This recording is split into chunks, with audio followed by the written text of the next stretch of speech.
Tonight on Reporting Scotland, senior doctors at NHS Highland claim a long-standing culture of bullying is posing a risk to patient care and staff. A woman who lost her baby in horrific circumstances in a Dundee hospital speaks about her ordeal for the first time. I'm lying there and I'm thinking to myself, I'm not entirely sure what's going on here, but this is not right. It emerged later the doctor had made a critical error of judgment. Also coming up on the programme, a dramatic drop in teenage drinking in Scotland over the past decade, but it continues to be a problem across Europe. The national women's football team gets a cash boost from the Scottish Government to help them prepare for next year's World Cup. And from the cocktail bar to the botany lab, how scientists are using plants to help create new products for our booming gin industry.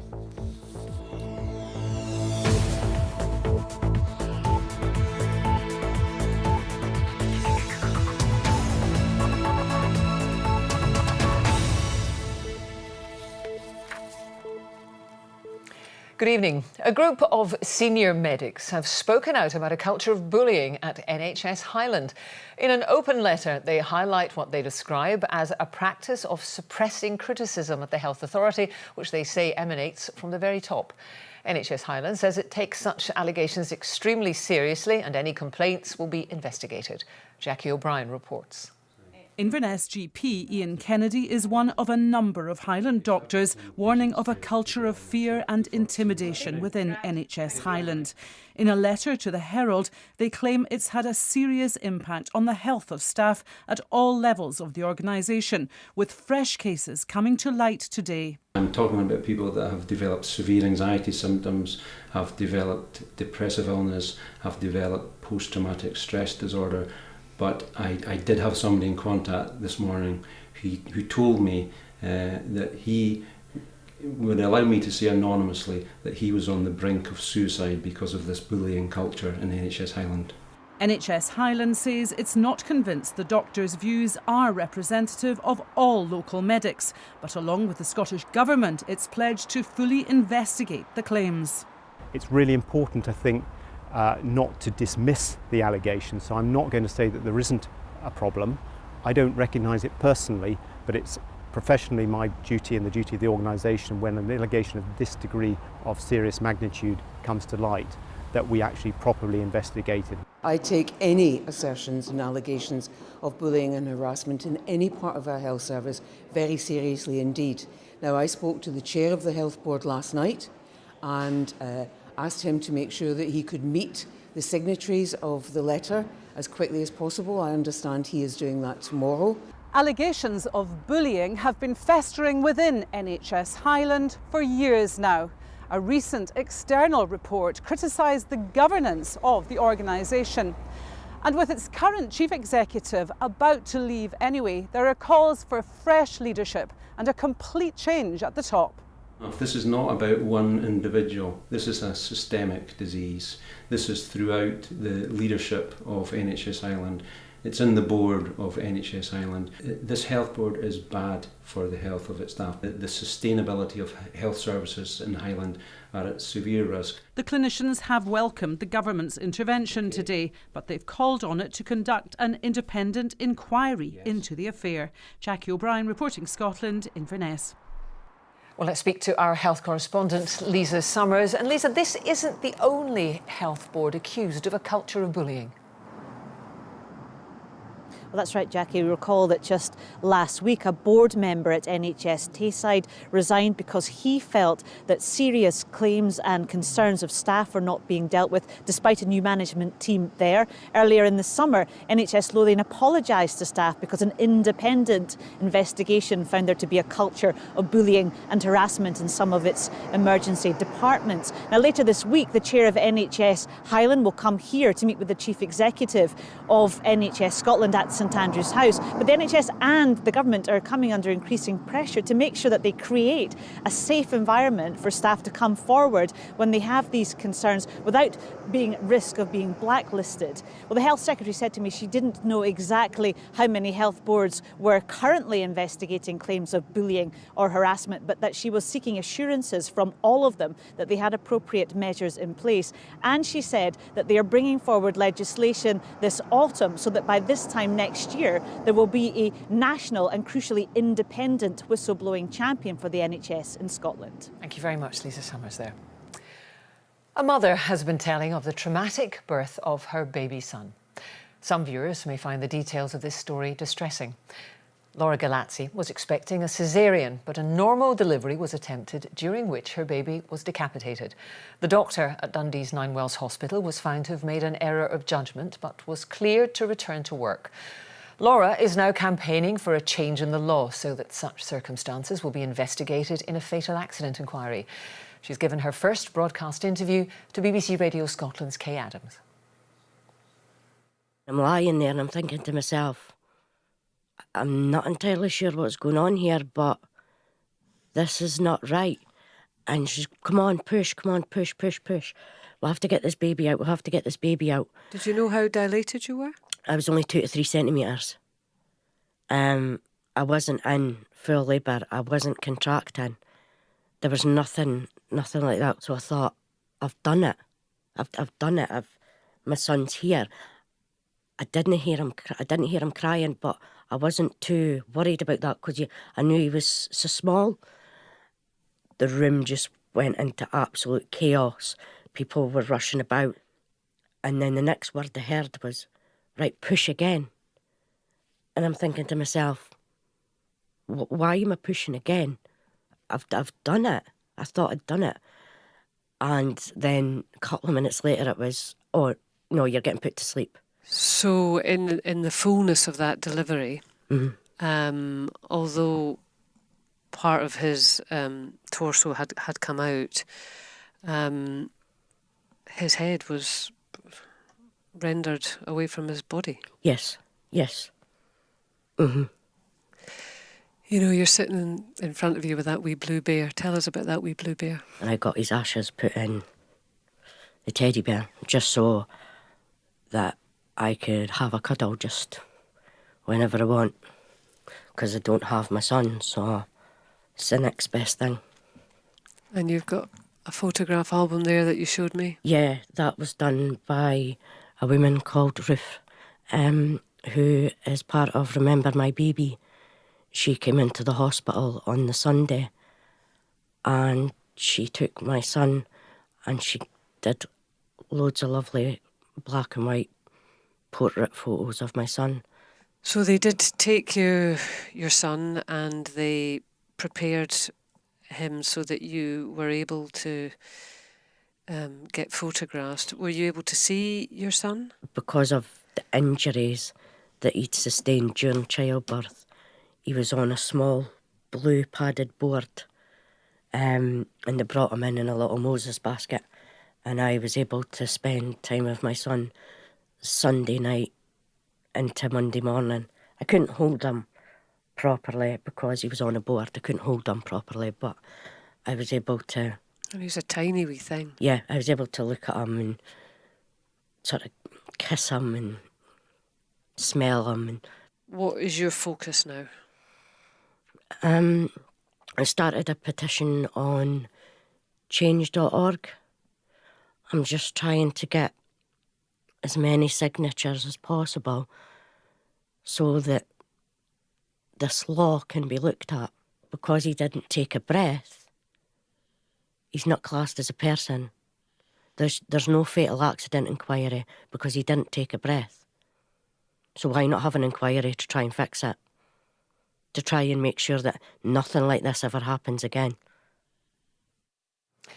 And if Laura's story has raised any concerns with you surrounding premature birth or stillbirth, details of organisations offering information and support are on your screen now. Teenage drinking in Scotland has dropped dramatically in the last decade. A World Health Organization study led by the University of St Andrews found teenagers here are consuming far less alcohol. But the report warns underage drinking still remains dangerously high across Europe. Katie Hunter can tell us more. Teenagers' alcohol habits are changing. Fewer young people are drinking as much and as often compared to previous years. These teenagers at Hindland Secondary say they drink, but not to excess. So like if my parents, if it's like a Saturday or it's like an anniversary or a birthday, then we'll get together and we'll have something. But I feel like the culture of like drinking now isn't as like binge drink every weekend. The minimum pricing of alcohol came in. So obviously, if you're going to drink at the weekend, you want a 5 or a 10 or something like that. You can't really, it's not as affordable as it used to be. So we get a lot more like education in school about drinking and why it's like bad and stuff.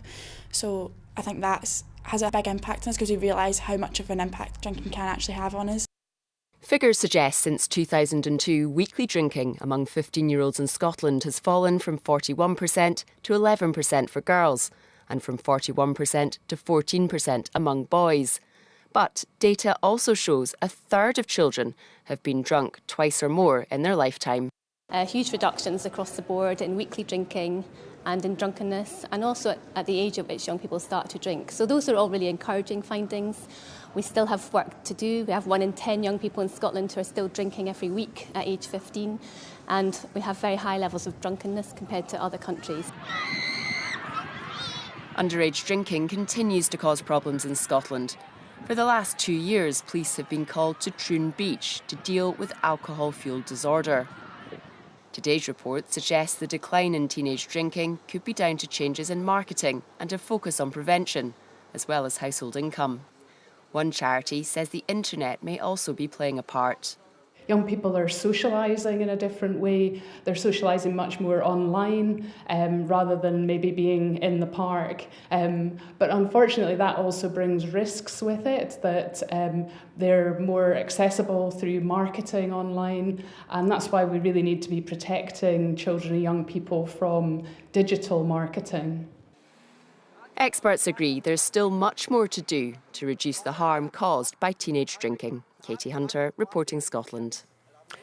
2 people have gone on trial charged with abducting and murdering a woman who has allegedly not been seen for more than 18 years. Margaret Fleming lived in Inverkip in Renfrewshire, and it's alleged there have been no independent sightings of her since 1999. Edward Kearney and Avril Jones are also accused of pretending Miss Fleming was alive and claiming her benefits. They deny all the charges against them. The trial at the High Court in Glasgow is expected to last up to 8 weeks. Police officers in Scotland are to receive an immediate 6.5% pay increase in a deal lasting until March 2021. Constables at the midpoint of their salary range will see an increase of £2,300. The deal worked out with the Scottish Police Authority and the Scottish Government is in contrast to the pay rise given to officers in England and Wales of 2%, which representatives said meant a cut in real terms. A new flu vaccination that's recommended for everyone aged over 65 across the UK will only be available to over 75s in Scotland. The Fluad jab is said to be more effective in protecting older people from 3 strains of flu. But the Scottish Government says it hasn't been able to buy enough of it in time for this year's vaccination programme. Rebecca Curran reports.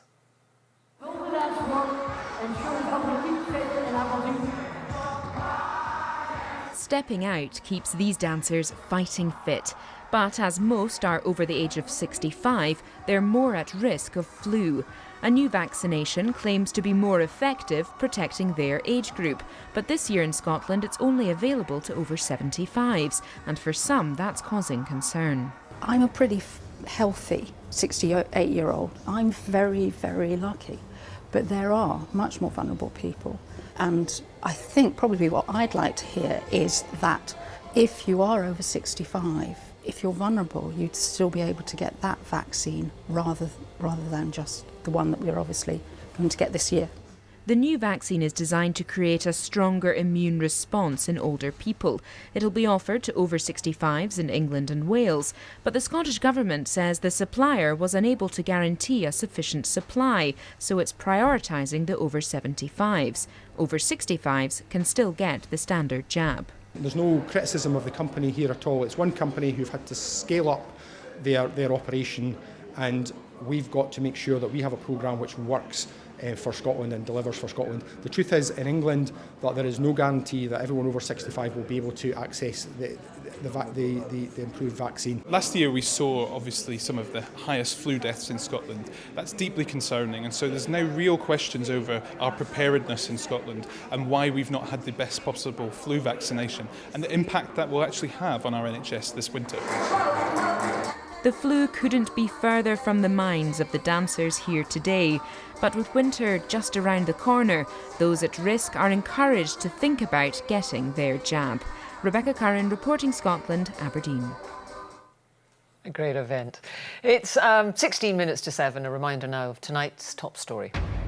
Senior doctors at NHS Highland claim a long-standing culture of bullying is posing a risk to patient care and staff.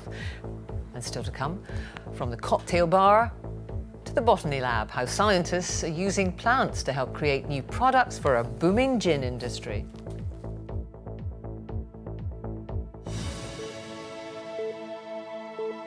Disability benefits come under Holyrood control. The assessment that decide who's eligible are going to change. They'll be carried out in-house by the new agency Social Security Scotland rather than by private companies. Our political correspondent Glenn Campbell has more details.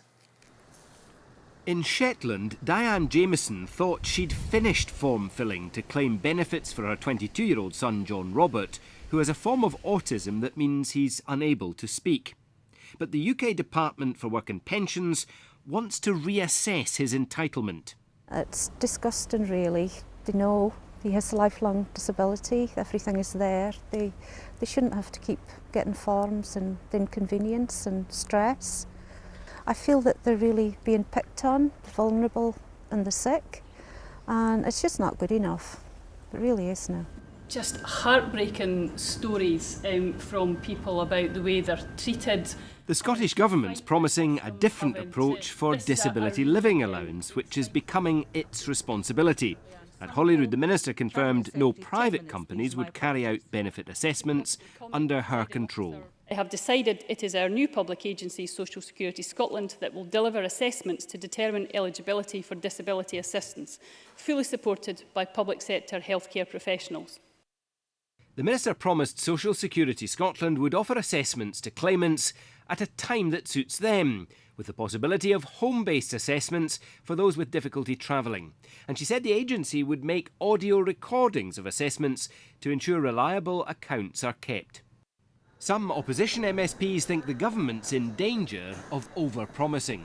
The commentary that DWP is terrible and everything is awful and the new system is going to be supportive and loving and all things to all people is great, but delivering it's going to be more difficult, and if it isn't delivered in that way, expectations are going to be dashed big time and you're going to have a lot of very unhappy people. It'll be another few years before claimants will be able to judge the new disability assessments. The Scottish system's due to start in 2021. Glenn Campbell, reporting Scotland. Jeremy Corbyn has promised a fairer Scotland under a Labour government. Closing his party's conference in Liverpool, he attacked greed is good capitalism and called for a radical restructure of the economy. But critics accused him of offering nothing new and said he couldn't be trusted with the UK's finances. From Liverpool, here's our political correspondent, Nick Eardley. A leader growing in confidence, trying to persuade the public he's ready for Downing Street. A conference of a Labour Party that's ready to take charge. The message, a radically different economic direction. No more greed is good, less privatisation, more public ownership. There were even a few jokes. Do you know what? You get on a train at King's Cross and you never know who'll be running the train by the time you get to Edinburgh. Labour thinks the path to power runs through Scotland. Mr Corbyn's aides say winning here will be essential. In Scotland too, Labour is once again offering a message of hope and real change. The choice is clear: investment and a fairer society under Labour, or austerity under the Tories, timidly accepted by the SNP. After days of debate on Brexit, Labour says all options are back on the table. The Labour leader didn't use the R word, remain, but he did have an olive branch for Theresa May. If you deliver a deal that includes a customs union and no hard border in Ireland, if you protect jobs, people's rights at work and environmental and consumer standards, then we will support that sensible deal, a deal that would be backed by most of businesses in the world and trade unions. But if you can't negotiate that deal, then you need to make way for a party that can and will. Not everyone will like his message. Some Labour MPs have even stayed away from this conference. But Mr Corbyn and his supporters here think their time is coming. Nick Earley reporting Scotland for the Labour Party conference in Liverpool. The Scotland women's national football team is to be given additional funding by the Scottish Government ahead of their appearance at next year's World Cup. The First Minister announced the move at Hampden. There for us was Andy Burke. Next year, for the first time in 21 years, Scotland will be represented at a Football World Cup. And any help the women's national team can get to arrive in France in the best possible shape is gratefully received. I just know how much it means to the whole country. I mean, it is a long time since we've been in a World Cup, and while it's not always fair to compare the women and the men, you know, as Women First Minister, it gives me a little bit of satisfaction to see the women show the men how it's done.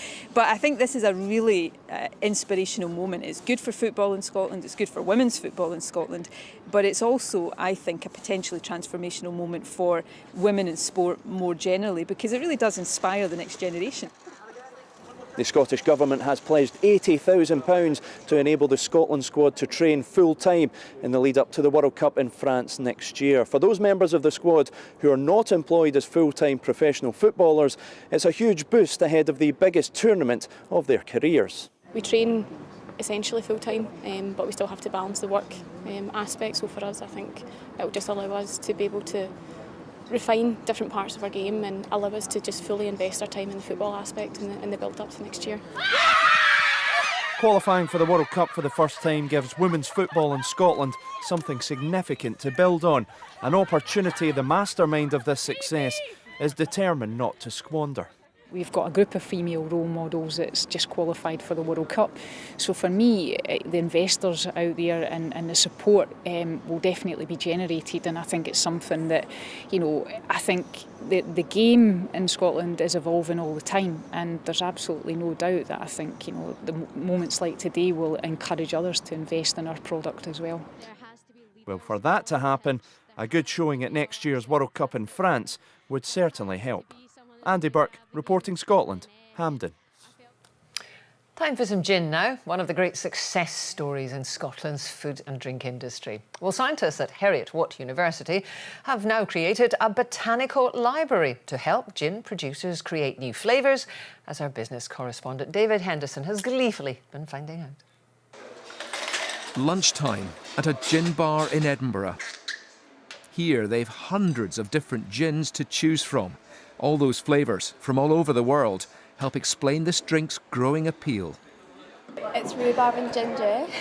I quite like it because it doesn't taste too alcoholic and it's nice to sip on. Probably something kind of simple for me, something that you can taste but it's not overpowering. So there's a taste for different flavours of gin and a push away from its traditional ingredient, juniper berries.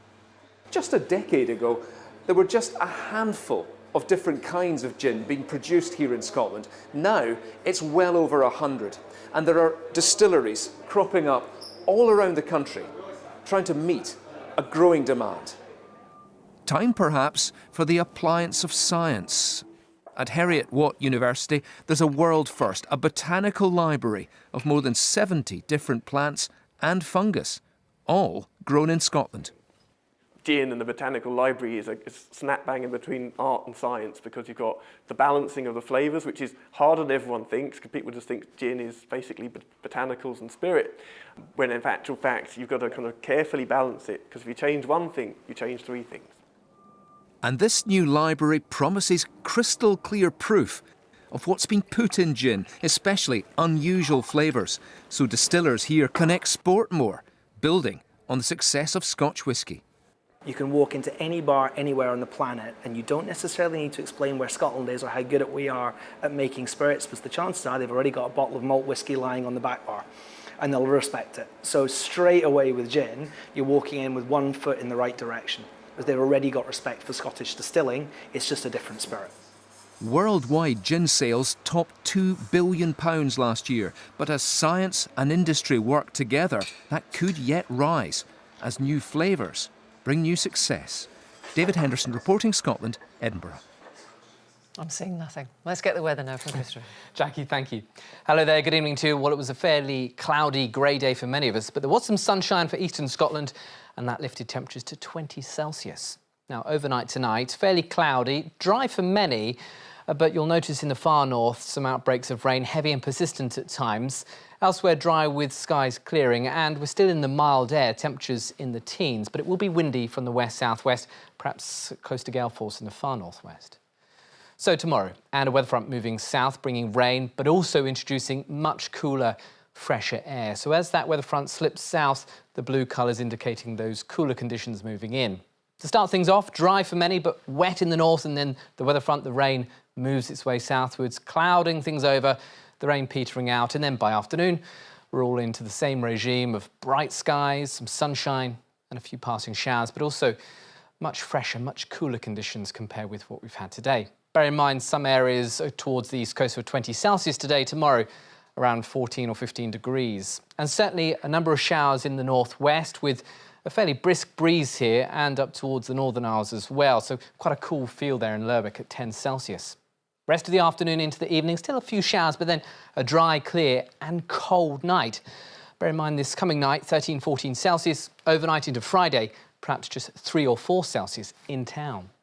And then for Friday itself, high pressure is with us, so a dry day, and there will be some sunshine around. It's going to be a cold start Friday morning, perhaps a touch of frost, some sunshine, and then through the course of Friday, the cloud will tend to bubble up and build. And it will still be cool compared with what we've had today. Temperatures by mid-afternoon around 12 to 14 Celsius.